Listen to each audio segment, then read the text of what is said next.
What's going on, ladies and gentlemen? And as you can see, here we have RVN. This is Raven token, Raven coin. And sitting at price of around 60, 0.6063. Oh, yeah, definitely about that price. There's a lot of zeros in here. But overall, as you can see, we cleared out the high. This prediction was correct. Let me show you proof. Situation, we're still pretty bullish on these highs either like this. So this was this exactly line right here. I deleted the previous one in my previous video. Again, nothing has changed.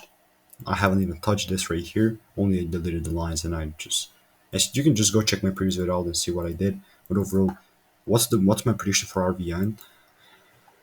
Because we're in a weekly supply area, the chances of this actually going lower are pretty actually high. I mean, that's absolutely cool with that. I'm cool with this, but I'm definitely even looking for more upside moves in here. So that's that, because we just tapped into a supply area and off we go. But even if it comes to like 0.03838, I'm still pretty bullish because we're in a bullish range overall. So that's about it. Not financial advice. Goodbye.